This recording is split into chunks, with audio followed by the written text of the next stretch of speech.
قلت لها مناتو أنا ولا معك سنة سوتي يتحاجو وينك مش فاميلي ويتفضل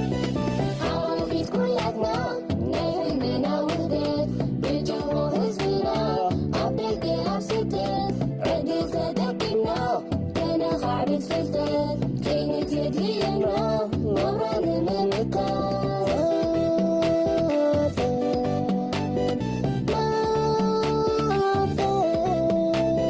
ما زنت بكيسا نغلو تعكوف كتسقن كتك كسارة نعلوف ما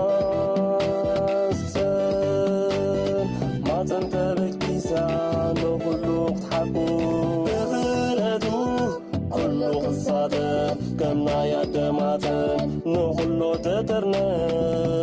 كتاتح بايتا ولدونا أما سنساتح حلنا نكتو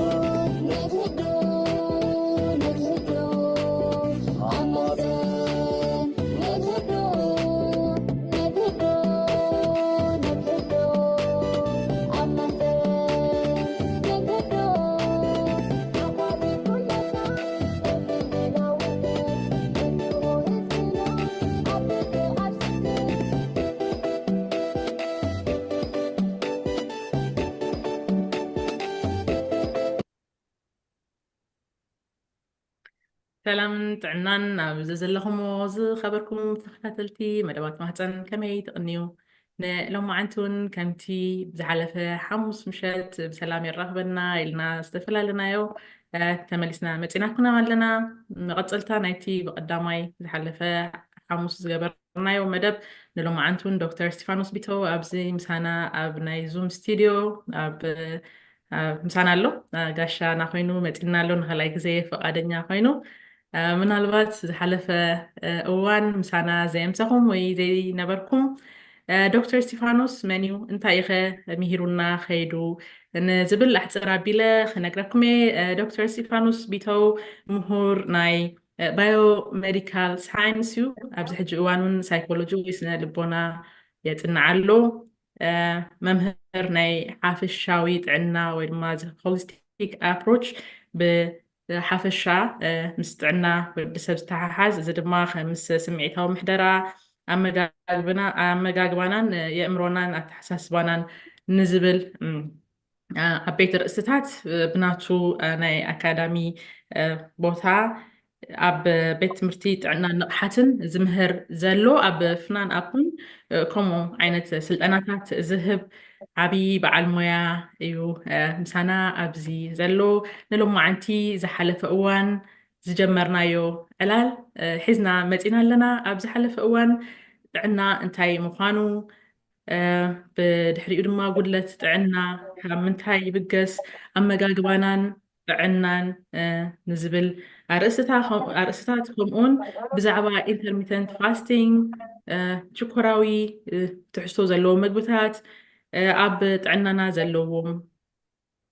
ፅልዋን ዝብል ዓበይቲ ዝኾኑ ምስ ጥዕናናን ምስ ናትና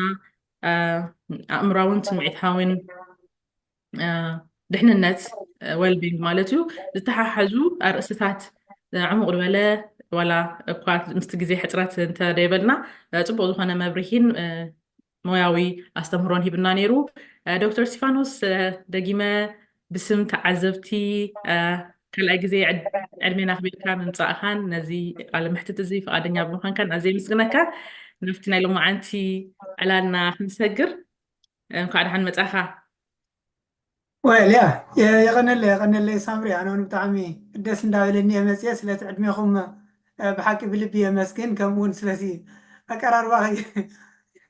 ወይ ከዓ ኣገላልፃ ናተይ እውን ብጣዕሚ ኣዝዩ ደስ ዝብል ኣዝየ የመስግነኪ እየ ደስ እንዳበለኒ እየ መፅየ ስለቲ ዕድሜኹም እንዳኽበርኩ ድማ ኣብ መደብና ሓራይ ከምቲ ዝሰርዕኽዮ ንኸይድ ብጣዕሚ እየ ነመስግነካ ናይ ብሓቂ በቲ ኣዝዩ ምቕሉል ዝኾነ ኣቀራርባኻ ፈቃደኛ ምዃንካ እውን ኣዝና ነመስግነካ ንደሊ ዶክተር እሺ ዝሓለፈ እዋን ብዛዕባ ዘን ክንዛረብን ፀናሕና ካልእን ተዘራሪብና ነርና حجي لو ما عندي مس مخسع ويدما كاب نبور وطاي أكلاتنا رغد كلو قدام ነገር እዚ እንታይ ማለት እዩ ምኽሳዕ ክንብል ከለና ወይ ኣካላትና ካብ ንቡር ወፃኢ ካብቲ ዝግቦ ወፃኢ ረጉዱሎ ወይ ገዚፉሎ ክንብል ከለና እንታይ ማለት እዩ ካልእ ካብ ምንታይ ብዝተፈላለየ መንገዲ ክመፅእ ይኽእል እዩ ምናልባት ብልምዲ ንሕና ምስ ብዲፕሬሽን ክንብል ንኽእል ብመጋግባ ክንብል ንኽእል ብኮፍ ምባል ክንብል ንኽእል ግን ሳይንቲፊካሊ በቲ ናይ ሳይንስ መንገዲ ብምንታይ እዩ እዚ ካብ ንቡር ንላዕሊ ነብሲ ኣካላትና ክገድፍ ዝኽእል ምስ ጥዕና ዘለዎ ነገር ከንታይ እዩ ምስ ጥዕና ናይ ወዲ ሰብ ከ ብኸመይ ተሓሓዝ ግዝፍን ናይ ጥዕና ኦኬ ደጊመ የቀነለይ ብልቢ መስግነኪ ብሓፈሻ እንድሕር ምኽሳዕ ወይ ከዓ ካብኡ ሓሊፍና ድማ ናይ ሙሉእ ኣካል ልዕሊ ሚዛን ምዃን ወይ ከዓ ግዝፊ ክንብል ከለና ወል ልክዕ እቲ ቃል ከም ዘለዎ ይገልፆ እዩ ግዝፊ ማለት ደይናትካ ስጋ ምህላው ማለት ወይ ከዓ ደይናትካ ደይግብኣካ ምፅፍፃፍ ማለት እዩ ማለት ኣካልካ ምስ ቁመትካ ምስ ፆታኻ ዝተኣሳሰር ወይ ከዓ ዝተሓሓዝ ዝተማዕራርየ ክብደት ዝተማዕራርየ ጭዋዳ ኣለዎ ልዕሊ ክብደት ዝበሃል እምበኣር ካብዚ እንድሕር ወፂኻ እዩ ካብቲ ክትኮኖ ዝግብኣካ እንድሕር ወፂኻ ምናልባት ምኽሳዕ ቁሩብ ኣብ ከባቢ ማዕጥቆኻ ስለ ዘጋጥም ኣብ ፍልይ ዝበለ ኣካላትካ ስለ ዘጋጥም ቁሩብ ንፈልያ ንኸውን ብሓፈሻቲ ልዕሊ ሚዛን ምዃን እንድሕር ርኢናያ ግን ደይናትካ ምህላው እዩ ምናልባት ብፅቡቅ ረአያ ብዙሕ ዝያዳ ቅድሚ እዚ እዋን ዝያዳ ከዓ ብደረጃ ብኤርትራ ዝመፃናሉ ጉዳይ እንተዳሪእኻ ምስቲ ናይ ናብራ ምስቲ ላዕልን ታሕትን እቲ ግዝፊ ስለ ደይትረኽቦ ግዝፊ ፅቡቅ መስለካ ሕጂ ከም ፅቡቅ ዝውሰደሉ ክሳብ ሕጂ እዋን ፀኒሑ እዩ ሕጂ እውን ኣብ ብዙሓት እውን ከምኡ ኣሎ እንተኾነ ግን ካብቲ ክትኮነ ዝግብኣካ ንላዕሊ እንድሕር ኮንካ ወይ ኣይስኻን ኢኻ ማለት እስኻ ከለኻ ግን ደይናትካ ግን ብዙሕ ተሰኪምካ ኣለኻ መበገሲኡ ኸ እንታይ እዩ እንድሕር ኢልና ድማ ዋላ እኳ እዚ ዝጠቐስክዮ ኩሉ ኣብቲ ቦታ እንተሃለወ ኣብቲ ዝደቐቐ መልክዑ እንድሕር መፂና ግን ዝያዳ ምግቢ ነብሲ ወከፍ መዓልቲ ይውሰድ ኣሎ ነቲ ኣካል ዘድልያ ዝተወሰነ ኣሎ ኣካል ዘድልያ ዝተወሰነ ክህሉ ከሎ እንተ ደኣ ዝያዳ ተወሲዱ እቲ ዝያዳ እንታይ ክኸውን ናግድን ክኽዘን ትዕበትን ኣስ ሎሚ እንድሕር ዝያዳ ተኸዚና ፅባሕ እውን ዝያዳ እንተ ተኸዚና ድሕሪ ፅባሕ ዝያዳ እንተ ተኸዚና ምስ ግዜ እንታይ ይኸውን ይዋህለል እቶም ካልኦት ክተወሲዮም ፀናሖም ድማ እንድሕር ወምፂናዮም ንሶም እውን ምስኡ ቦታ ኣለዎም የተቐነጥ ግን እዚያ ሕጂ እዚ ክንብል ከለና ካብቲ ዓይነት ምግቢ ድማ ይውስኖ እዩ ዓይነት ምግቢ ክብል ከለኹ ንኣብነት ሓደ እትወስዶ ምግቢ እቲ ኣመጋግባ መጀመርያ ከስዐ ንምምላእ ይወስድ ሰብ ከስዓኻ ክትመልእ እንተ ደኣ ምግቢ ወሲድካ እታ ወሲድካያ ዘለኻ ክንደይ ሽኮር ወይ ከዓ ክንደይ ካርቦሃይድሬት ኣለዋ ክንደይ ስብሒ ኣለዋ ክንደይ ፕሮቲን ኣለዋ ግን ካብቲ ዓይነት ምግቢ ይፈላለዩ ስለዚ ካብቲ ብብዝሒ ሽኮር ዘለዎ ወይ ብብዝሒ ስብሒ ዘለዎ እንተ ደኣ ከስዓኻ ክሳብ ዝመልእ ዝወስድ ኮንካ ናይ ግድን እቲ ዝተረፈ ክኽዘን እዩ ገና ከይጠመኻ ድማ ሰዓት ምሳሕ ኣኺሉ ወይ ሰዓት ድራር ኣኺሉ እንድሕር ከይጠመኻ ካልእ ወሲኽካ እንታይ ክኸውን ናይ ግድን ክኽዘን ካልእ ኣብዚ ክንርድኦ ዝግባአና ድማ ሽኮራዊ ብቐዳማይ ኣብ ክልተ ከፋፊልናዮም ቀልጢፉ ሓቂቁ ቀልጢፉ ሽኮር ድለቅቕን ግዜ ዝወስድን እቲ ቀልጢፉ ሓቂቁ ቀልጢፉ ሽኮር ድለቅቕ ሕጂ ኣብዚ ዓብ ታራ ይፃወት ከመይ እንድሕር ኢልና ቀልጢፉ ሓቂቁ ቀልጢፉ ሽኮር ምስ ለቐቐ ብብዝሒ ኢንሱሊን ይመፅእ እሞ ንዑ የመሓድሮ ኣመሓድር ኣቢሉ ናብ ኩሎም ዋህያታትናን ጨዋዳታትናን ደድሊ ምስ ሰደደ እንታይ ክኸውን እንስሳቶም ዕቁን ይደድልዮም ናብኣቶም ደድሊ ምስ ሰደደ ብብዝሒ ሽኮር ተፃዒኑ ስለ ዘሎ ዝተረፈ ትኽእል እዩ ክኽዘን ስለዚ ይኽዝንዎ እዚ ሕጂ ባህርያዊ መስርሕ ናይ ኣካላት እዩ ኣብዚ ሕጂ እንታይ ይብል ብቐዳማይ እውን ጠቂስና ነርና ክትጠምን ክትፀግብን እንከለኻ ኣብቲ ትጠምየሉ ነቲ ዝተኸዘነ ክወስድ ይኽእል ኣብዚ ሎሚ እዋን ግን ቁርሲ ጣዕመት ምሳሕ ጣዕመት ድራር እንዳበለ ሰብ እንድሕር ዝስሕብ ኮይኑ ናይ ጥምየት ግዜ የለን ስለዚ ሎሚ ድተኸዘነት ኣይትውሰድን እያ ካልእ ድውስኻ ፅባሕ ካልእ ድማ ይውስኻ ድሕሪ እዩ ከምኡ እንዳበለት ሕጂ እንታይ ይኸውን ናብቲ ግዝፊ ይመፅእ ምናልባት እንተ ደኣ ናብ በዓል ተኽጢ ወይ ከዓ ስትረስ እንድሕር መፂና እዚኣቶም ከዓ ኣብኡ እንታይ ታራ ኣለዎም እንተ ደኣ ርጉእ ደይሃሊኻ ውሽጥኻ ከምዚ ካብ መግቢ ከተማልሶ ድዩ ወይ ካልእ ከምዚ ንኣብነት ኣብ ዓድስ ንዝክር ኢና መብዛሕትኡ ብዝያዳ ኣብ ሰብኡት እንድሕር ተጨኒቑ ናብ መስተ ይኸይድ ኣብዚ ሎሚ እዋን ብዝያዳ ድማ ኣብዘን ምዕራባውያን ሃገራት እቲ መግቢ ምስቲ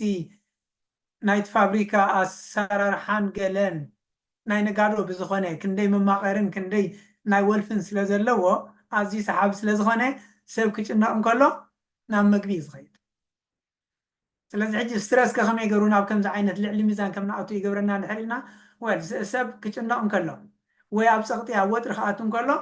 ናብ መግቢ ይኸይድ ስለ ዝጠመየ ኣይኮነን ስለ ዘድልየ ኣይኮነን እንታይ ደኣ ነቲ ዘለዎ ፀቕጥታት ንክዘናጋዕ ኢሉ ይኸይድ ግን ካልእ ፀቕጢ ኢሉ ውስኽ ደሎ ዘይተረድኦ እዚ ድማ ተወሳኺ የምፅእ ካልእ በዓል ፀቕጢ ወይ ፍርሒ እንታይ ምትእስሳር ኣለዎም ውሽጣውያን እዮም ኣዝዮም ውሽጣውያን ዓመቕቲ እዮም ኣካላትና ሕጂ ካብዚኣቶም ንክድሕን እውን ገለ ነገር ክዕቅብ ክኽእል ኣለዎ ንኣብነት ዝናይ ከስዐ ወይ ከዓ ዝናይ ዕጥቂ ምስ ምንታይ ተኣሳሰር ኣብ ብዙሓት ሕጂ ኣብ ገለገለ እንታይ ያጋጥመና ዋላ ኣመጋግባ ፅቡቅ ጌርካ መሓይሽካሎም ካልእ ነብሶም ከይዱ እዚ ናይ ዕጥቆም ግን ክኸይድ ዘይክእል እዚ ሽዑ ኣብቲ ስምዒታዊ ትምህርቲ መፂኻ እንተዳ ፅቡቅ ጌርካ ኣፅሪኻ እቲ ዘሎ ፍርሕን ፀቕጥን እንተዳ ኣውፂኻዮ ይኸይድ እዚ ድማ እንታይ ትብል ስለ ዝደለኹ እየ እንተዳ ፍርሕን ካልእ ኣሸጋሪ ነገራትን ሃልይዎ እቲ ሰብ ኣካል ገለ ነገር ክዳሎ ክኽእል ኣለዎ እሱ ከዓ እንታይ የድልዮ ሓይሊ ሓይሊ ከዓ ብምንታይ ክዝኖ ብመልክዕ ስብሒ ሕጂ ኮነ ኢሉ ኣካል እውን እንተዳ ኣብ ስትረስ ወይ ከዓ ኣብ ካልእ ወጥሪ ጭንቀት ፍርሒ እንተዳ ሃልዩ ካብኡ ድተበገሰ እውን ኣካል እተን ደለዋ ክኽዝነን ይደሊ እናቱ ብልሒ ኣለዎ ኣካል እውን ስለዚ ካብ ከምዚ ዝመፅእ እውን ኣሎ ኣብቲ ርእሲ ብዙሕ ንክትበልዕ ዝገብረካ ንሱ ንባዕሉ እውን ዋላ ኣብ ደይበላዕካሉ ነቲ ድርካብ እውን ክኽዝነ ይደሊ እዩ እንተዳ እዚ ኣብ ፀቕጢ ሃሊኻ እዚ እውን ሕጂ ናብኡ የስዕል እዩ ሕጂ እቲ ብሓፈሻ መግለፂ እንተዳ ከነምፅኦ ከና ብሕፅር ዝበለ እቲ ኣመጋግባ ዓይነት መግቢ ዓቐን ናይቲ መግቢ ካብ ቀፂልና ድማ ምንቅስቃስ እውን ጠቂስክልና ፀኒሕኺ ብጣዕሚ ፅቡቕ ወምንቅስቃስ ምዝ ምትእስሳር እንታይ ዘለዎ ክትንቀሳቀስ ከለካ ብዝያዳ ምዝ ግዝፊ እንተዳ ተኣሳሲርናዮ ኣካላትካ ይሰርሕ እዩ ዘሎ ክሰርሕ ከሎ ድማ ሓይልን ሙቐትን የድልዮ እዩ ሓይሊ ድማ ካብ መግቢ ኢኻ ትረኽቦ ስለዚ ነቲ ወሲድካያ ዘለካ መግቢ ክህልኮ ኣለዎ ትንቀሳቀስ ጉድለት ምንቅስቃስ እንተዳ ሃልዩ ከም ዝበልክዮ ብብዝሒ ኮፍ ትብል እንተዳ ኮንካ ደዲ ወሰድካዮ መግቢ ኣይሃልኽን ደሎ ስለዚ እቲ ክዙን ኣይለዓልን ደሎ እዚ ድማ ዝያዳ ከም ትሰፍሕ ዝያዳ ከም ትሰፍሕ ይገብረካ እዚ ከዓ ኣብ ዓቢ ታራ ይፃወት ኣብዚ ክብል ከለኹ ግን ምንቅስቃሳትና ብዝያዳ ኣብዚ ሎሚ እዋን ማዕረ ምግቢ ኣይኮነን ታራ ዝፃወት ብደረጃ ሚታዊት እንተዳ ርኢና ሕጂ 20 ክሳብ 25 ሚታዊት እዩ ምንቅስቃስ ኣካላት ኣብ ዝታራ ዘለዎ እቲ ወሳኒ መግቢ እዩ መግቢ ኣዝዩ ኣብዚ ሎሚ እዋን ወሳኒ ዝኾነሉ ድማ እንታይ እዩ እቲ ዓይነት መግቢ ዝተፈላለዩ ስለ ዘሎ ክንደይ ዘየድሊ ሆርሞን ክንደይ ዘየድሊ ቅመማት ክንደይ ዘየድሊ ፈውሲ ባልዕን ካልእን ወይ ከዓ መፃኒሒ እቲ ናይ ሸልፍ ላይፍ ንክነውሕ ተባሂሉ ዝግበረሉ እዚኣቶም ብቐሊሉ ዝእለይ ኣይኮነን ስለዚ ኣብ ብዙሕ መንእሰይ እንታይ ጌጋ ትርኢ ጅም ኸይድ ገለ ይሰርሕ ሰሪሐ ኢሉ ድማ ተመሊሱ ዘይተኣደነ ምግቢ ይወስድ እሞ ክመሓየሽ ዘይትሪኦ ከምዚ እንዴት ትገብር ይብል ግን ከዓ ነቕ ምባል ኣብቢ ወል ሰሪሐልካ እንድሕር ዕፅፊት ዝሰርሕካዮ ትወስድ ኮንካ እሞ ድማ ዝናይሎም ዓይነት ምግቢ ከምቲ ዝሰርሕካዮ ኣይትኸይድንኻ ምክንያቱ ዝሓፂብካ ናብ ጭቃ ዝኸውን ደሎ ሕጂ እቲ ቀንዲ ወሳኒ ኣብ ኣመጋግባ እዩ ኣመጋግባ ኣብ 3 ነጥቢ ክጠቅስ ዝደሊ ዓይነት መግቢ እቲ ቁኑዕ መግቢ ክትወስድ ትክእል ኣለካ ፖርሽን ወይ ከዓ እቲ ዓቐን ናይቲ መግቢ እትወስዶ ግዜ ድማ ኣበየናይ ግዜ ክትወስድ ግዜ ክንብል ከለና ሕጂ ፍንትት ዝበለ ግዜ ኣለካ ዶ በሊዕኻ ምስ ፀገብካስ ክሳብ ትጠምት ትፀንሕ ዶ ምስቲ ፆም ዝተኣሳሰር እዚ ሕጂ እዚ ሕጂ ወሳኒ ይኸውን ኣብ ርእሲኡ ድማ እቲ ምንቅስቃስ ዝበልክዮ ከምኡ እውን እቲ ናይ ስትረስ ብዓብኡ ድማ ኣብዚ እውን ምናልባት ኣብ ትሕቶ ይመፅእ ይኸውን ኣተሓሳስባና እውን ኣብዚ ወሳኒ እምነትና اوكي. سب جدي فيل زأمن له هو كبدا ميل زأمن له على خبرتي يل زأمن له كم تأمن تهونك ولا صوم نصوم كعني اي أكلك بتي تأمن له يدعكونه نفسها مهم. يا أنت تبنا دماء والثاني أز حجانو بزح دقات مني وكم ذي ننوح دبل عامتات مولع لخبرتي سأنحو هو بخوم نبصم يلليوا بزح فتاتينهم أبي وميسأنح يجمعهم وأنا خمسين دي أنا خمسين دي ويل يا نفس خان دحر قد تشوف مهام كا قليس كايا صب قركات آمين كارلو ويل يا زا ساورس يا كم استعملوا لي الخلل كم تعملوا لي أكل كون سارع أنا أتو يومرنا أزازنا كل أكلنا يا حجين تاي كبلي لي أبز خدك سللي التحسس بانا والثاني التحسس بانا how do you identify yourself لنفسها بخمي خات فلتا بتتريد الخاطر عين دحر فلتا هونكا ويل كم تتريد الخاطر كسل أقات أم جيف كات اللي غا بجيف فلتا هونكا ويل يا كم يتقصل هجي إذا تحسس ما ترى له هو ترى له تأمل قاعد ما بعديه يعني كمونتي أكلهم مقصاص يعني ماشي معلومات الساعة بيناتون كساكر كنا نركب مثلا نتقص كله أفت ساعة بيناتون دحر متينا أنت يس أجمعت على دحر لنا حدا كافتهم أزيم حبات زخونو ساعة بينات منالبات بزح سب دزنقعهم نصف زي مسلو أوتو إيمون ديس أوردرز بحالو علو أوتو إيمون ديس أوردرز مالت حدا عابس إلالنا بزحات حمامات زتقالل لعل 8 عينة حمامات زتقالل كاوش أو نرز بقوسيام كاب ألرجي جميركا كلنا يبراخ ناي حقو ناي قولو ناي ولا بعل شكوريا هرمات لبي سقط دم كمونا منشرو أنيو بزحات علو كم أرترايتس قال زتقاللو كأنه مسرت نايزي آتم كم انتاي مسن حريلنا كاوشت أو ندروي كاوشت أو قطع إذا وشت أو قطع غي انتاي يبقصو وشت أو قطع مجمرة مكل خلا كلاتنا ويكاز عدو هيتات دمنا عفتي كل علو زي قبوهم كل علو هلوي نخطقعو زي قبوهم قطقعو هلوي نتقوى نقر كتقعو زي قبوهم جين نا أكلنا خطقعو هلوي سيلف أتاك قبرو كما يلوم كم زي قبرو كم انتاي يبقس زين حريلنا ممكن خلا كلتنا نا كلتنا يفلتي صبو كيرو سيلف ان نان سيلف يلوم يلاليهم بخوم يوم كاسر سيلف ان نان سيلف مالت ناتنا كفال زخونة انتاي ناتنا كفال زي كونه انتاي يفلتي ناتنا كفال زي كونه يتكون ناتنا كفال جن اي تنكفن يوم أبزحج مسمى قاقبان انتاي تأساسرو نابنت بروتين وسد بروتين كفال أكلتنا يه بعبيون نحناس بلت إنه وصل مقبين عن هالنزين عن بروتين كأكفال أكلتنا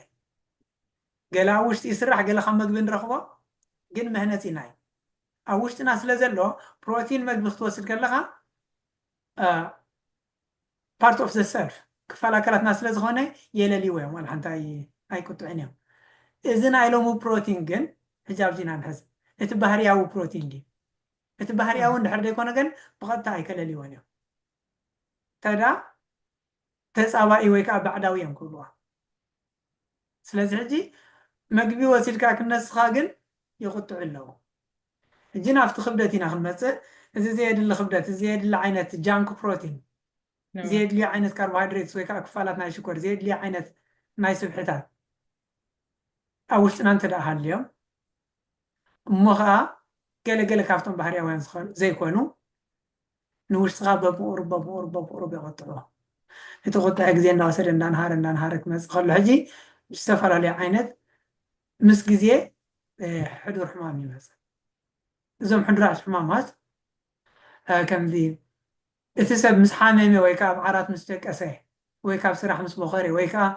diagnosed مس كونه مارد حكاية مزين على كام مس بالوز حامي وصله كنا كنا ناينويح بقرب أكل أزي حيالي زبلنا أزيد محيالي كقالت يسأنح كقرب ندار خم يخيل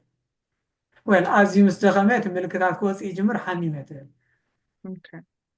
ከምዚ ስለ ዝኾነ ሕጂ እቲ መዓልታዊ ኣነባብራኻ ምዃኑ ኣብ ከምኡ ኣብፅሒካ ንሰብ ክዝንጉዖ ይኽእል እዩ እቲ ወሳኒ ግን እሱ እቲ መዓልታዊ ናብራኻ ኣብኡ ኣብፅሒካ ኣሎ ሕጂ ብቐጥታ ድማ ነቲ ግዝፊ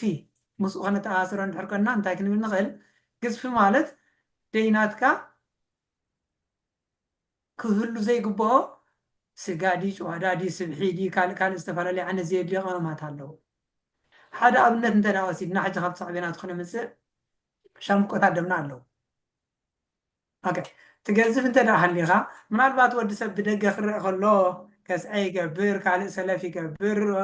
ንበል ምዕጉርቲ ይገብር ንዕኡ ጥራይ ንደገ ጥራይ ዝገዘፈ ክመስሉ ይኽእል ናብ ኩሉ ገጽካ ክትገዝፍ ሕጂ ኣብነት ሻምቆታት ደምና እንተ ደኣ ወሲድና ክትገዝፍ ከለኻ ሻምቆታት ደምካ እውን ንውሽጢ ገጾም ገለ ብውሽጢ ፀግዒ ናይ ስብሒ ይገብሩ እዮም ሕጂ እንታይም ዝኾን ደለዉ እንተ ደኣ በቲ ውሽጢ ሻምብቆ ገለ ስብሕታት ተፀጊዑ ብኡ ክተርፍ ክኢሉ ንኣብነት ተጓዳኢ ኮለስተሮል ኢልና ንፅውዖ ኣሎ ኣብኡ እንተ ደኣ ተላሒቁ ክተርፍ ክኢሉ እንታይ ዝኸውን ደሎ እቲ ሻምብቆ ደም ይዕፆ እዩ ዘሎ ይፀብብ እንዳፀበበ ክኸይድ ከሎ ወሓዚ ደም እንታይ ይኸውን ይዕንቀፍ ይጫናኖ ክጫናኖ ከሎ ሰቕጢ ደም የለሃ እቲ ምጭንናቕ ድማ ሓደ ሰቕጢ ደም የለሃ ንብል ኣለና ካብኡ ቀፂሉ ድማ ልቢ እውን ደም ትጭንጉዕ ስለ ዘላ እቲ ትጨንጉዐቶ እውን ብግቡእ እንተ ደኣ ደይከይዱ ንሳ እውን ክትጫናነቕ እያ ናብ ድኽመት ልቢ ገፁ እውን ከብል እዩ ካብኡ ሓሊፉ ድማ እንዳፀበበ እንተ ደኣ ከይዱ ወል ኣብቲ ንኽፍአ ደረጃ ከም በዓል ህርመት ልቢ ይመፅእ እዚ ወቕዒ ልቢ ይመፅእ ኣብነት ወቕዒ ልቢ ሕጂ ቀንዲ መሰረቱ እንታይ እዩ ነቶም ንልቢ ዝዕድሉ ሻምብቆታት ደም ንሳቶም ክዕፀቡ ከለዉ እዩ እቲ ምዕፃው ድማ ንሰብ ሃንደበት ክወድቕ እንከሎ ሽዑ ዝተዓፀው ይመስሎ ይኸውን ና ኣይኮነን ክፀብብ ምሽ ፀንሕ ፀቢቡ ፀኒሑ ሓንቲ ትርር ዝበለት ስብሒ ድያ ካልእ ነገር መፅያ ኣብታ ፀባብ እንተ ደኣ ገጢማ ትዕፀ መፍታሕ ዓፅያት ኣላ ንዓት ገጥማ እንተ ደኣ ሃንደበት ሰብ ወድቕ ሃንደበት ዝወደቐ ይመስሎ ግን ሕማም በብቑሪ እዩ ዝህነፅ ሕጂ ካብዚ ተበጊሱ ድማ ዝተፈላለዩ ዓይነት ሕዱር ሕማማት ክገብር ይኽእል ንኣብነት ብዝያዳ ሕጂ እሱ ምዃኑ ዘይፈለጦ ሰብ እንታይ ኣሎ ብዝናተይ ብዝያዳ ብብዝሒ ደጋጠመኒ ብዝያዳ ኣብ ደቂ ኣንስትዮ ኣብ ራኸን ከምኡ እውን ካልእ ኩሉእ ጋረን ቃንዛ ኣስካላ ናይ ገዛ ክድይባ ዘይክእላ ናይ ሕቆ ናይ ጎሎ ናይ ካልእ ቃንዛ ይፀንሕ ሕጂ ፀገም እንታይ ፀንሕ ከምዚ ምስኡ ምትእስሳር ዘለዎ ዘይመስለን ፀንሕ ከም ሕማም ይቆፅሮ ወያል እዚ ሕማም ኣይኮነን ንዕና ዶ ክክስተር ዘለዎ ኣሎ ሞ ክትክስትሮ እየ ክንብልካየን ድሕሪ ቁርብ ወርሕታት ትደይናተን ነብሲ መሰልገሰ እዚ ወል መንእሰያ ተቐይረን ክጎያ ይጅምራ ኦኬ እሞ እሱ እቲ ናይ ብሓቂ ኣካል ወዲ ሰብ እትብል ሽዑ ሕጂ ማዕረ ክንደዚ ከይተረዳእና ደይ ንሕና ወይ ከዓ ደይ ንስና እዩ ዝገብረና ብጣዕሚ ፅቡቕ ናይ ብሓቂ ምናልባት ኣሕፅር ኣቢልካ ሓደ ሓደ ግዜ ሲ ከምዚ እዚ ሞታቦሊዝም ገለ ንብሎ ኣሎ ገሊእ ሰብ ብዙሕ በልዕ እሞ ዋላ ብዙሕን ውሕድን በሊዑስ ኣብ ኣካላቱ ብዙሕ ለውጢ ደየርኢ ገለ ኣለዉ ሕጂ ከመይ እዩ ዝኸ ምስቲ በቲ ናይ ሳይንስ መንገዲ ብከመይ ኢና ዲፋይን ንገብሮ እጅ ብልምድሲ ሜታቦሊዝም ኪ ንእሽተዩ ዓብይ ኢኻ ትብል ንሕና ማለት ከም ዝኾነ ሰብ ኮይንካ ማለት እዩ ግን ካብ ምንታይ ክኸውን ንኽእል እዚ ወል ብዙሕ ነገራት ክኸውን ይኽእል እዩ እቲ ጉዳይ ብክልተ ናብዚ ንግለፆ ሓደ ብሓደ ሓደ ዲስኦርደር ክኸውን ይኽእል እዩ ማለት ደይ ጥዕና ክኸውን ይኽእል እዩ ደይ ጥዕና ንኣብነት ሓደ ካብቲ ደይ ጥዕና ምስ ታይሮይድ ተኣሳሰር ኣሎ ሜታቦሊዝም ሃይ ሜታቦሊዝም ወይ ከዓ ሎ ሜታቦሊዝም ዘለዎም ኣለዉ ወይ ናይ በይኑ ዲስኦርደር እውን ኣሎ ሕጂ ኣብዚ ኣሎ ድሃን ቀሲሉ ዝሕቀ ድማ ኣሎ እሱ ድሓኒቲ ማለት ገለ ናይ ሕማም እንተ ደኣ ኮይኑስ ብመንገዲ ሕክምና ይረአ ካብኡ ኣብዚ ሎሚ እዋን ግን እንታይ ዘሎ ኣብቲ ስርዓተ ምሕቃቕ ምግቢ እንተ ደኣ መፂና ብዝያዳ ብደረጃ ባልዓት እንተ ደኣ ተዛሪብና ባልዓት ናይ ምሕቃቕ ምግብና ዝበለፀ ይመስለኒ ምክንያቱ ኣብ ምሕቃቅ መግቢ ዓቢ ተራ ስለ ዝፃወቱ Ja. ኣዝዮም ብዙሓት ዓይነታት ባልዓት ኣለውና ንሶም ከዓ ከምዚ ሚቹዋሊዝም ዝበሃል ዝምድና ኢና ምሶም ንነብር ሚቹዋሊዝም ማለት ትጠቕመካ ትጠቕሞ ማዕረ ትጠቃቐም ማለት እዩ ዝተፈላለዩ ዓይነት ብምዃኖም ዝተፈላለዩ ዓይነት መግቢ ድማ የድልዮም ባህርያውያን ብምዃኖም ባህርያዊ መግቢ ድማ የድልዮም ብዝያዳ ድማ እዚ ብቐሊሉ ዘይሓቅቕ ከም በዓል ፅሕጎዶ ወይ ሓሰር ንፋይልና ንግለፆ ንሕና ብቐሊሉ ዘይንሕቅቆ ንሱ ንዕኦም ሓጋዚ ይኸውን ወይ ከዓ ንዕኡ የሕቂቖም ንዓኣቶም ተጠቒሞም ይጠቕሙና ኣብዚ ናይ ምሕቃቕ መግቢ ኣብዚ ሎሚ እዋን ኣዝዩ ፀገም መፂኡ ዘሎ ሕጂ እቲ ወዲ ሰብ ሓደ ዝተወሰኑ ዓይነት ምግብታት ጥራይ ይወስድ ዝተወሰኑ ምግብታት እንዳወሰደ እሞ ከዓ ብመስርሕ ዝሓለፉ ማለት ድመኾኑ ማለት እዩ ባህርያዊ ባልዕ ብሎም ነቶም ባህርያውን ባልዑን ዘይኮኑ ካልኣይ ድማ ሽኮር ዝበዝሖ ትሕዝቶታት እቶም ኣለው ዘድሊና ከም በዓል ፋይበር ወይ ከዓ ዝፅሕጉ ሓሰር ንፋይ ንብሎን እቶም ካልኦት ቫይታሚናትን ማዕድናትን ድማ ዝወሓድዎ ዓይነት መግቢ ይወስድ ኣብዚ ሕጂ እንታይ ይኸውን ኣሎ ኣመጋግብኡ ድሩት ይኸውን ኣሎ ኣመጋግብኡ ድሩት እንተ ደኣ ኮይኑ ደለውዎ ውሽጣውያን ባልዓት ድማ ድሩታት ይኾኑ ድሩታት ክኸውን ከሎ ድማ ውሽጡ እንታይ ይኸውን ኣዝዩ ተነቃፊ በብቁሩብ ንሳቶም እንተ ደኣ እንዳፀነቱ እንተ ደኣ ከይዶም ኣብቲ ናይ ምሕቃቅ ሕጂ ክእለት ዘይብሉ ናብ መንፋሕቲ ናብ ጋስትራይት ናብ ካልእ በብዓይነቱ ዘስዕብ ይኸውን ናብ ቁስሊ ካብ ቁስሊ ከምኡ ናብ መንሽሮ ዘስዕብ ይመፅእ ካብ ምንታይ ብገስ ምስቲ ናይ ምሕቃቅ መግቢ እንታይ ምትእሳር ኣለዎ እንድሕር ኢልና ሕጂ እዞም ባልዓት ክፀንቱ እንከለዉ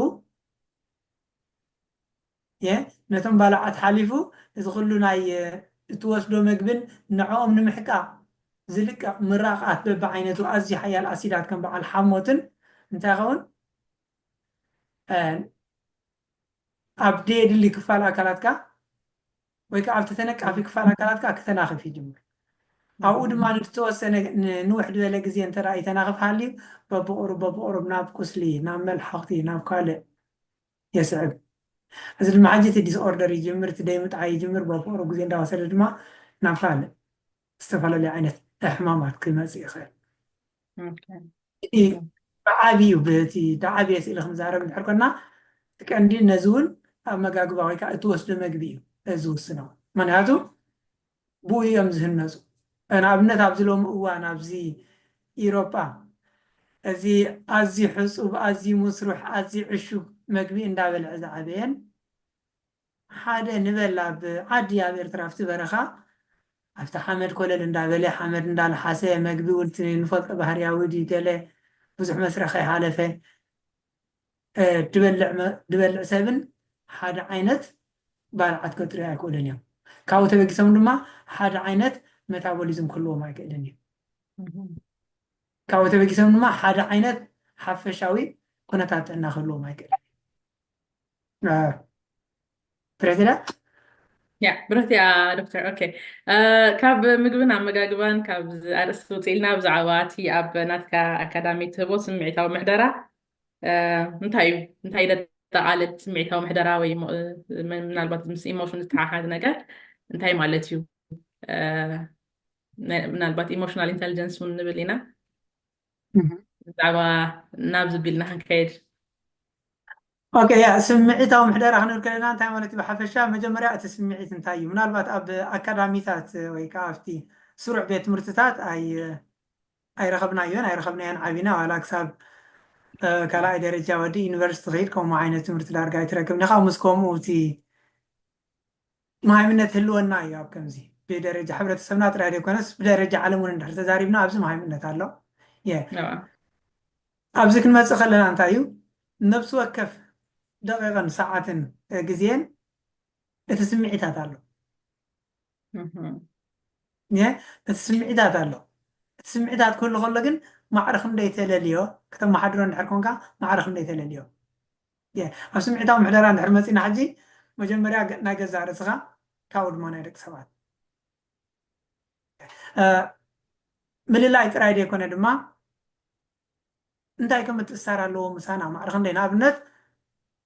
ብጓሂ ከም ኮይና ብጓሂ መይታ እውን ትሰምዕ ኢኻ ናይ ብሓቂ ግን ጓሂ ይቐትል ኢልካ ግን ኣይተሓስብን ስቕ ኢልካ ትብሄ እንታይ ክብል ኢለ ናይ ብሓቂ ስምዒታት ኣብ ኣካላትና እንታይ ሳዕቤናት ኣለዎም ብደቂቕ ኣፍልጦ ኣብቲ ብታሕተ ደረጃ ትምህርቲ ክንምሃሮም ይግባአና ናይ ብሓቂ ምክንያቱ ንሱ እዩ ሂወትና ካልእ ኣይኮነን እንጀራ ምእራይ ወይ ገንዘብ ምእካብ ኣይኮነን እቲ ናይ ብሓቂ ሂወት ዜርካ ከመይ ይስማዓካ እዩ ሚልዮነር ኩን ወል ሚልዮነር ስለ ዝኾንካ ከመይ ይስማዓካ እምበር ሚልዮነር ኮንካ እንድሕር ከመይ ትረዳዳእ ከመይ ትዛረብ ከመይ ስምዒታት ተኣሊ ከመይ ተመሓድር እንድሕር ዘይትኽእል ገጭገጭ እንዳልካ እንድሕር ትኸይድ ኮንካ ወል ሂወት ከመይ ኢኻ ክትነብራ ኣይትነብራን ኢኻ ሕጂ ኣብዚ ቁሩብ መልስ ኢለ ኣነ እንታይ ክዛረብ ይደሊ ስጋናን ስምዒታትናን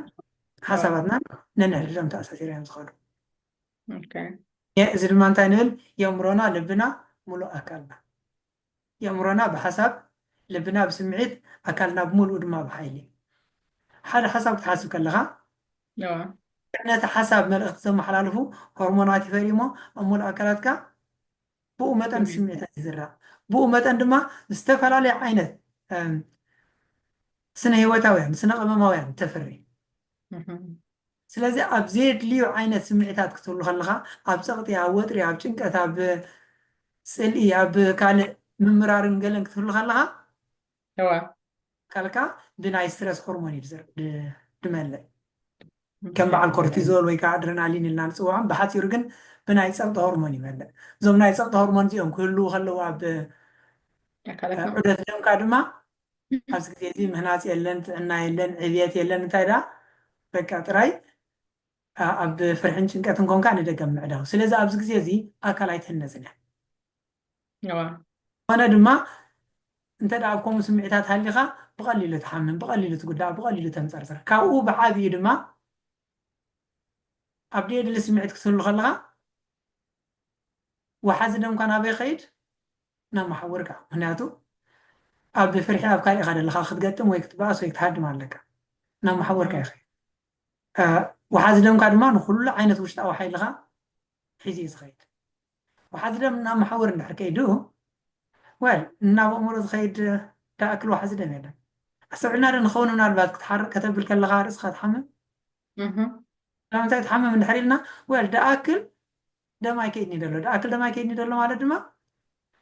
ዳኣክል ኦክሲጅን ኣይትረክብን ሃደላ ርእስኻ ዳኣክል ካልኦት መኣዛታትን ሓይልን ኣይትረክብን ሃደላ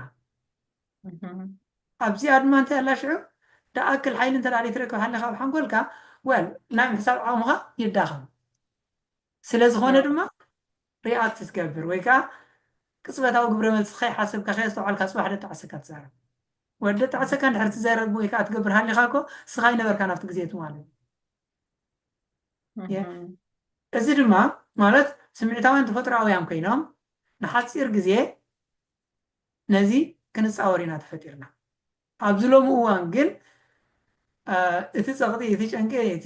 ካልእ ፅልእን ገለን ንቂምታን ገለን ንነዊሕ ይሕዞ ሰብ ንነዊሕ ክትሕዞ ከለካ ሽዑ ናብ ዝተፈላለዩ ዓይነት ሕዱራት ሕማማት የእትወካ እሱ ምዃኑ ግን ስለ ደይትፈልጦ ኣይትጥንቀቐሎን እዚ ሕጂ ትምቃሕ ደድልየና ካብኡ ወፂና ኣብቲ ኣሉታዊ ስምዒታት ክንኸልሉ ከለና ኣብ ታሕጓስ ኣብ ምምስጋን ኣብ ፍቕሪ ኣብ ፍትወት ኣብ ህድኣት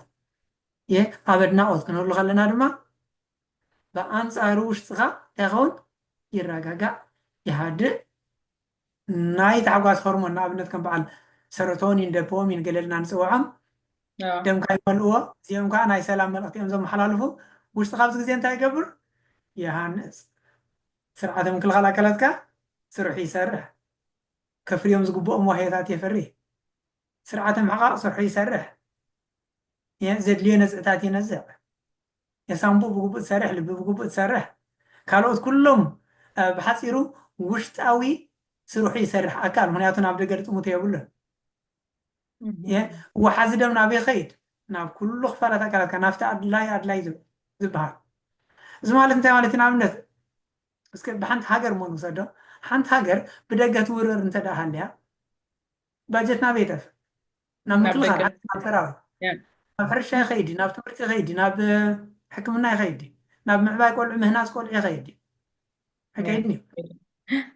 ኣብ ምክልኻል ጥራይ ይኸይድ ንድተናውሐ ግዜ እንተ ደኣ ኣብ ትምህርቲ ዩኒቨርሲቲ ደይገበርካ ኣብ ሕክምና ኣብ ሕርሻ ኣብ ካልእ ድሕሪ ደይገበርካ ንድተናውሐ ግዜ እንድሕር ከምኡ ኮይኑ እቲ ሃገር ትመወት ሓገይ ሕቂ ልክዕ ማእከላትና ኣብ ኣሉታውያን ስምዒታት እንተ ደኣ ንንውሕ ድበለ ትኸይድ ኮንካ ኩሉ ውሽጣዊ ሓይልኻ ናብ ምክልኻል እዩ ዝኸይድ ውሽጣዊ ህንፀት የለን እዚ ንንውሕ ድበለ ግዜ እንተ ደኣ ኸይዱ ኣካል ትደክም ኣብቶም ኣሉታውያን ስምዒት ክትህሉ ከለካ ድማ ልክዕ እንተ ናይ ሃገር እንድሕር ቀሲና እንታይ ትገብር ኣብ ሕርሻ ኣብ ልምዓት ኣብ ትምህርቲ ንቆልዑ ኣብ ሕክምና ተዋፍር ሓቀይ ኣብ ቱሪዝምን ካልእ ኣብ ውሽጣዊ ህንፀት ንንውሕ ድበለ እንድሕር ኣብ ሰላም ፀኒሓ ኣብ ውሽጣዊ ወፍሪ እንድሕር ፀኒሓ እንታይ ትኸውን ኣዝያ ትምዕብል ሓቀይ ያ ልክዕ ኣካል ወዲ ሰብ ድማ እንተ ደኣ ኣብቶም ኣሉታውያን ስምዒታት ዝበዝሕ ግዜኻ ትሕልፎ እንድሕር ኮንካ ኣካልካ ዝበዝሕ ግዜ ኣብ ውሽጣዊ ሰላም ስለ ዘሎ ኣብ ውሽጣዊ ህንፀትን ፅገናን ዕብየትን ስለ ዝዋፈር ወል ጥዕና ናትካ እየ ከም ስለ ዝኾነ ድማ ኣብቲ መጀመርያ መግለፂና እንታይ ኢልና ኣብቲ ዝሓለፈ ቪድዮና ምስለኒ ያዋ ኣካል ኣዝዩ ጥንኩር ኣዝዩ ሓያል ንኩሉ ድፃወር እዩ ተፈጢሩ ብተፈጥሮ ኣምላኻዊ ተፈጥሮ ክንዛረብ ከለና ያዋ ንምንታይ ደኣ ኣብዚ ሎሚ እዋን ብዝያዳ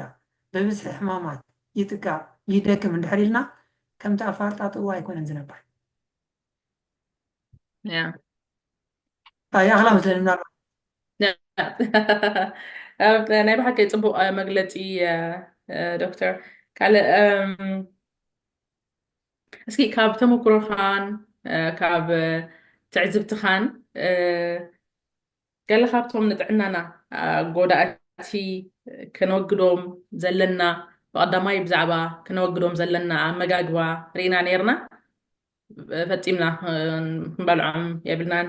ተተኻኢሉ ክንወግዶም ማለት እዩ ብዛዕባ ልምድታት ከ ብዛዕባ እቲ ክነወግዶም ዘለና ፈፂምና ክንገብሮም የብልናን ኢልና ሬድ ላይን ንገብረሎም ልምድታት እንታይ እዮም ኣብዚ ሕጂ እዋን ብፍላይ ድማ ማለት እዩ ምስ ዘሎ ናይ ቴክኖሎጂ ናይ ካልእ እዚ ናይ ግሎባላይዜሽን ነገራት ያ ቀፅል ዶክተር ሓራይ መጀመርያ ልምድታት እንታይ ማለት እዮም ኢልና እንድሕር ክንዛረብ ከና ልምዲ ማለት ኣካልካ ነቲ ጉዳይ ብደይናትካ ሓሳብ ባዕሉ ክትግብሮ ከሎ እዩ ከይሓሰብካ ከየስተውዓልካ ብቐጥታ ወይ ከዓ ኣውቶማቲክ ኣካልካ ክትግብሮ ከሎ እዩ ብልምዲ እዚ ድማ ብደቂቕ መልክዑ ክንገልፆ ንኽእል ኢና ማለት ልምዲ ክንብል ከለና ልምዳዊ ኣተሓሳስባ ኣሎ ልምዳዊ ስምዒታዊ ግብረ መልሲ ኣሎ ልምዳዊ ኣዘራርባ ኣሎ ልምዳዊ ኣመጋግባ ኣሎ ልምዳዊ ኣሰራርሓ ኣሎ ሕጂ መሰረቱ ካብ ዚሮ እንተ ናይ ብሓቂ ለውጢ ይደሊና ካብ ዚሮ ተበጊስና ካብ ኣተሓሳስባና ጀሚርና እንድሕር ክንቅይሮ ከልና እዩ ተደይ ኮይኑ ብዙሕ ሰብ ሕጂ ካብ ተሞክረ እንድሕር ሪአዮ ልምዲ ምቕያር ኣብይዎ ነዊሕ ይሰርሕ ርብሪቢ ይገድፎ ካብኡ ድማ ናብ ምንታይ መፅእ ናብ ነብሲ ወቐሳ ካብ ነብሲ ወቐሳ ድማ ናብ ምንታይ እትዎ ናብ ነብሰ ምትሓት ድማ ናብቲ ዓብየ ፀቕጥን ገለን የእትዎ ወል እቲ ሓቂ ግን እሱ ይኮነን ምክንያቱ ልምድታት እንተ ደኣ ብዕምቆት ዘይትፈልጦም ኮንካ ወይ ከመይ ጌርካ ትቕይሮም እንተ ደኣ ዘይትፈልጥ ኮንካ ወል ናትካ ጉድለት ኣይኮነን ስለ ዘይፈለጥካ እምበር ድኹም ስለ ዝኾንካ ወይ ከዓ ሕማቅ ስለ ዝኾንካ ኣይኮነን ሕጂ እቲ መሰረት እንታይ እዩ ኣተሓሳስባኻ ከይቀየርካ ንሓደ ኣሰራርሓኻ ክትቅይሮ ከቢድ እዩ ከምታ ቀዲምና ዝበልናዮ እምነቶም ከይቀየሩ ብዛዕባ ግዝፊ ክንዛረብ ከለና እንታይ ኢልና እምነቶም ከይቀየሩ እምነትካ ንነብስካ ከም ገዚፍ እንዳፈለጥካ እያ ብካልእ ጥራይ ጌርካ ንግዝፊ ከተጉድል ኣዝዩ ከቢድ እዩ ሓሳብካ እውን ክትቅይሮ ኣለካ ሕጂ እንታይ ክብል ኢለ መሲልኪ ኣብ ልምዲ ክንመፅእ ከለና በቲ ተግባር ናይ ኣካል ጥራይ ዘይኮነ ካብቲ ዓሚቕ ሰረቱ ሒዝና እንተ ደኣ ካብ ኣተሓሳስባ ጀሚርና እንተ ደኣ ክንቅይሮ ክኢልና ዝበለፀ እዩ ማለት ትቐለለ ይኮነና መጀመርያ ሓሳብካ ትቕይር እቲ ሓሳብ እንተ ደኣ ፅቡቅ ጌርካ ቀይርካያን ፅቡቅ ጌርካ እንተ ደኣ ኣሚንካሉ ናብ ምንታይ መፅእ ናብ ስምዒታዊ ውዕውዕነት ስምዒታዊ ውዕውዕነት ድማ ናብ እንታይ መርሓካ ናብ ግብሪ እታ ግብሪ ድማ ተቐይራላ ድሕሪያ ግብሪ እንድሕር ንእሽተይ ቀይርካ ድማ ውፅኢት ናይቲ ተቐየርካዮ ተግባር ድማ ክትረክብ ኢኻ እቲ ውፅኢት ድማ ከተባብዓካ እዩ ክትቅፅለ ኢኻ ሕጂ እቲ መሰረታዊ ለውጢ እንድሕር ከምዚ ኮይኑ ብድበለለፀ ይመፅእ ምናልባት ኣብታ ሕቶ ክምለስ እቶም ክንቅይሮም ዘለና እንድሕር ኢልና ወል ነፍሲ ወከፍ ግብርታትና ምክንያቱ ከባቢ 95 ካብ ሚእቲ መዓልታዊ ንጥፈታትና ልምዳውያን እዮም ብምስትውዓል ኣይኮንና ንገብሮ እንተዳ በቃ ይፈልጦም እዩ ነብስና ከመይ ከም ንገብሮ ብልምዲ ኢና ንምራሕ ኩሉ እንትናና እዚ ክንብል ከለና ሕጂ ንኣብነት ንጎተ ሲኻ እንታይ ትገብር ልምዳዊ ኣሰራርሓ ይሰርሕ ሰብ ካብ ልምዳዊ ግን እንተ እንታይ ይጠቕመኒ እንታይ ኣይጠቕመንን ኢልካ ብምስትውዓል እንድሕር ጌርካዮ ዝበለፀ ሕጂ ካብ ምንታይ ንጀምር ንኣብነት ካብ ኣመጋግባኻ ኣመጋግባናስ ይህ ልምዳዊ እዩ ካብ ልምዳዊ ኣመጋግባ ትምገብ ግን ብንቕሓት እንታይ ዓይነት መግቢ ይወስድ ኣለኹ እዚኦም ከ እንታይ ረብሓ ኣለዎም ወይ ከዓ እንታይ ጥቕሚ ኣለዎም ኣበየናይ ሰዓታት ክወስድ ኣለኒ ንኣብነት ብደረጃ ኤርትራ እንድሕር ተዛሪብና ንጎ ትቐርስ ፋዱስ ምሳሕ ምሸት ትድረር ሓገይ ኣብዚ ሮባ ምስ መፀኻ ድማ ንጎ ትቐርስ ሰዓት 10 ናይ ሻሂ ትበልዕ ፋዱስ ምሳሕ ሰዓት 3 ገለ ናይ ሻሂ ምሸት ከዓ ትድረር እንተ ዳ ኣብ ቴሌቭዥን ኣብ ገለ ማሲኻ ድማ መሊስካ ጣዕመት ገለ ስናክ ትወስድ እዚ ድማ ድሕሪ ቁሩብ ግዜ ድማ ልምድኻ ይኸውን ካብ ከምኡ ግን ኣስተውዒልካ መዓስ እቲ ልምዲ ትገድፎ እቲ ናይቲ ሕብረተሰባዊ ኣመጋግባ ኣብቲ ከባቢ ዘለውን ልምዲ ንዑ ትገድፎ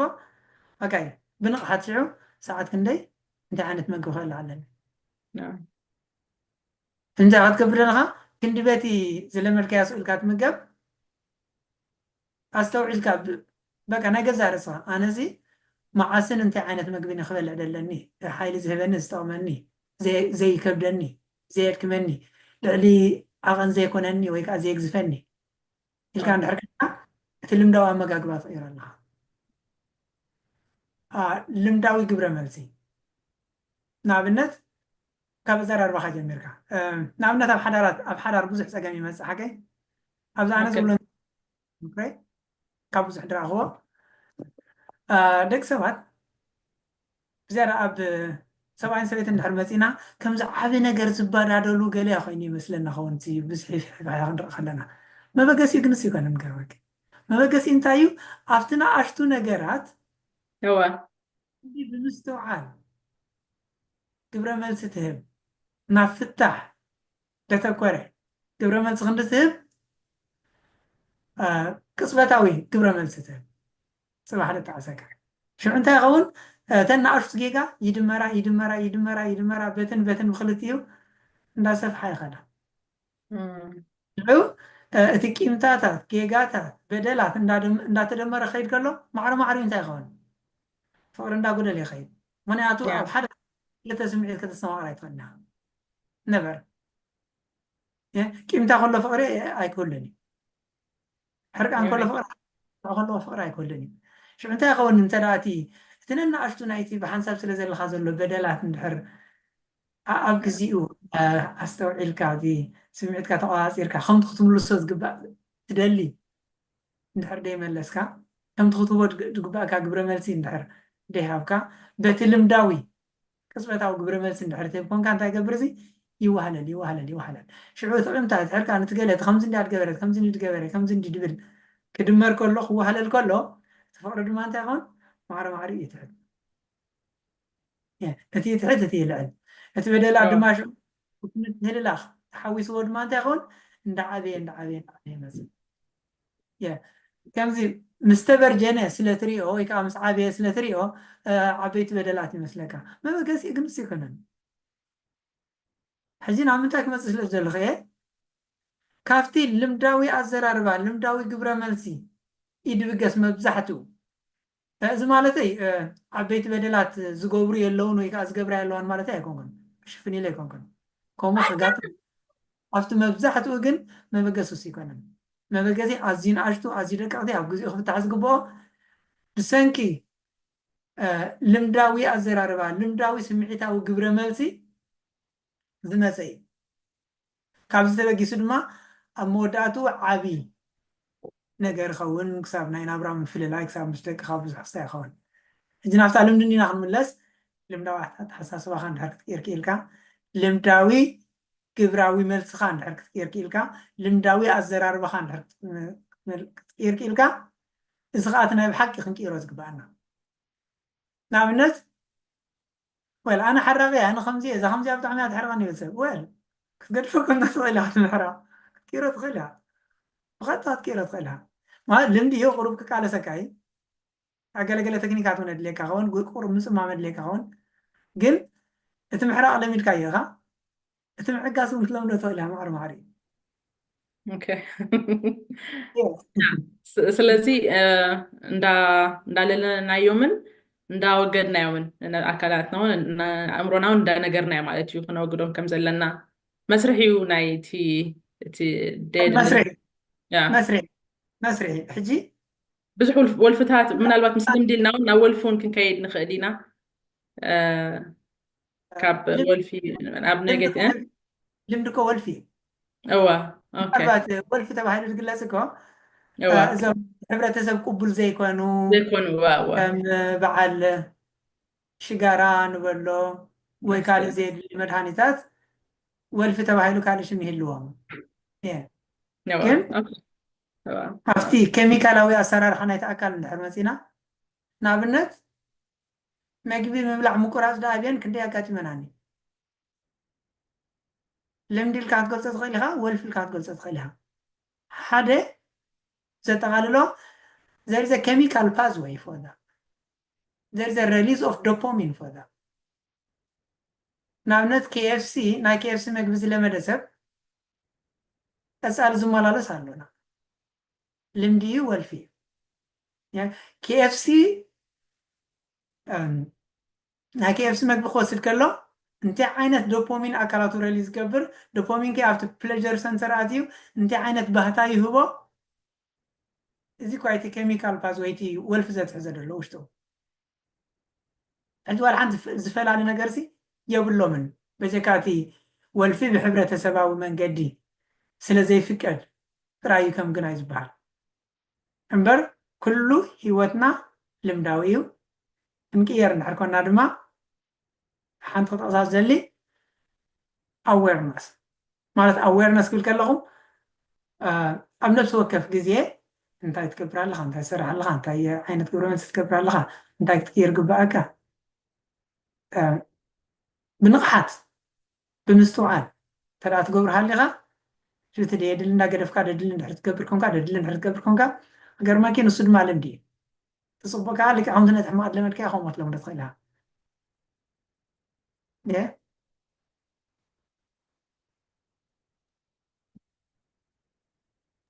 ዶክተር ካልእ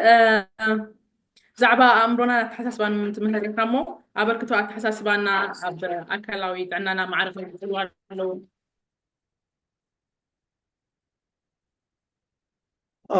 ወል ኣተሓሳስባና እውን ሙሉእ ኣብ ሂወትና ክገዛእና ይኽእል እዩ ምናልባት ሓደ ፅሑፍ እንታይ ኣሎ ንሕና ውፅኢት ናይቲ ዓብላሊ ዝኾነ ሓሳብና ኢና ውፅኢት ናይቲ ዓብላሊ ዝኾነ ሓሳብና ኢና ስለምንታይ እንድሕር ኢልና ወል የእምሮና ኣዛዝ ናይ ኩሉ ኣካላትና ስለ ዝኾነ ሓደ ሓሳብ ተሓስቦ ሓሳብ ቋንቋ ናይ ኣእምሮና እዩ ስምዒት ከዓ ቋንቋ ናይ ኣካልና እዩ ናይ ስጋና እዩ ስለዚ ሓደ ሓሳብ ክትሓስብ ከለኻ ብቐጥታ ናይቲ ሓሳብ መልእኽቲ ናብ ኩሉ ኣካላትካ እዩ ዝኸይድ ንዕኡ ዘሰኒ ነቲ ሓሳብ ዘሰኒ ስምዒትካ ይስምዓካ ስለዚ ኣብ ኣሉታውያን ሓሳባት እንተደኣ ሃሊኻ ልክዕቶም ናይ ኣሉታውያን ሆርሞናት ከምታ ቀዲምና ዝበልና ኣብ ስምዒት ክንገልፅ ከለና ንሶም ይወፍሩ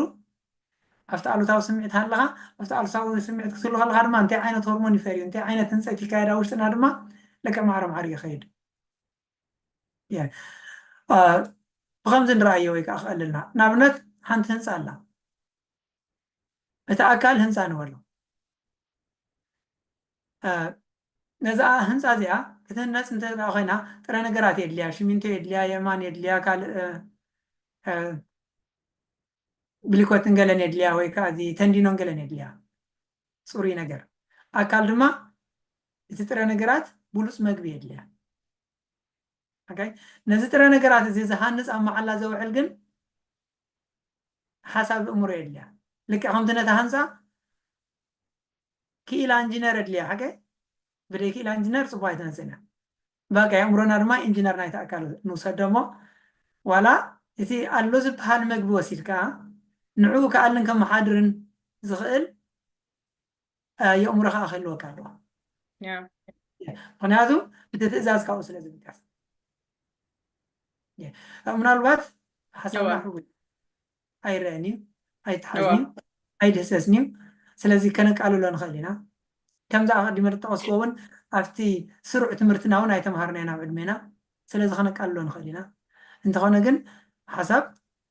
ኣዝዩ ሓያል ማዕበላዊ ሓይሊ እዩ ብሓሳብ ጥራይ ክትመውት ትኽእል ኢኻ ብሓሳብ ጥራይ ድማ ክትጥዕእ ትኽእል ኢኻ ብሓሳብ ጥራይ ክትሓምም ትኽእል ኢኻ ብሓሳብ ጥራይ ድማ ክትጥዕእ ትኽእል ኢኻ ምናልባት ከምዚ ዝብል ዘረባ ኣሎ ንኣብነት መልሓስ ዓፅሚ ትሰብር ገለ ይበሃል እዩ ኣብ ትኽክል ምክንያቱ ሕማቅ መልሓስ እንድሕር ሰንዲኻ ናብ ሓደ ሰብ ንኣብነት እቲ ሰብ ኣብ ምንታይ ከኣቱ ኣብ ሓያል ነውፂ ወይ ከዓ ፍርሒ ከከም ዓይነት ተቃሉ ማለት እዩ ብሓሳብ ይግን እኮ ዝኣቱ ዶ ኣይሃረምካያን እኮ ዓፅሙ እኮ ይሰበርካያን ብኢድካ ብበትሪ ብካልእ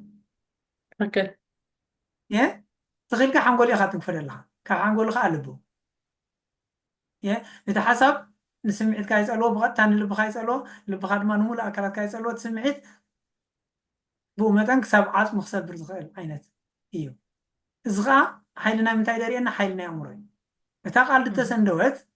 እንተዳ ብኣእምሮካ እዚኣ ኣይትምልከተኒ ኣይናተይና ኣይትንከፈላኒ እንድሕር ኢልካ ኣይትንከፈላኒ ብካ ተቐቢልካ እንተ እቲ ኸያ ጥራያ ትሕመካ ስለዝኾነ ድማ ሓደ ቃል ንገሊኦም መስዕቆም ንገሊኦም መብቅዮም ንገሊኦም መቆጣኦም ከከምቲ ዝተርጎምዎ ከምቲ ኣብ ኣእምሮኦም ዝሃብዎ ሓይሊ ዝሰርሕ እዚ ከዓ እንታይ ድምህረና ወል ሓይሊ ኣእምሮ ወይ ከዓ ሓይሊ ሓሳብ ነታ ዝተሰንደወት ቃል እንተዳ እዚኣ ናተይና ተጋጊ ዘንዲዋ ወይ ከዓ ሓሪቕ ዘንዲዋ እምበር እዚኣ ኣይትምልከተኒ ገለልካ ሸለልተልካ እያ ኣይትንክፈካን ንምንታይ ከም ዝብለና ኣነ ከመይ ኢለ ከም ዝኸውን እሞ ሓቂ ማለት እዩ ገለ ኢልካ እንድሕር ናብ ውሽጢ ቃት ኢኻ ኢኻ ከምቲ ዝበልና ዓፅሚ ትሰማይ ልቢ ትሕርቕ እዚ ኸ ካብ ምንታይ ድብገስ መሰረቱ እንድሕር ኢልና ካብ ሓሳብ ምክንያቱ በእምሮካ ኢኻ ብእምነትካ ኢኻ ተቐቢልካያን ወይ ከዓ ነፂግካያን ዘለካ ካብ ሓሳብ ናብ ምንታይ ይመፅእ ናብ ስምዒት እዚ ማለት ከዓ ካብ ኣእምሮ ናብ ልቢ ብደረጃ ነብስና እንድሕር ተዛሪብና ካብ ኣእምሮካ ናብ ልብካ ካብ ልብካ ድማ ናብ ኩሉ ኣካላትካ ሕጂ ብኣጠቃላሊ እንታይ ክብሎ ይኽእል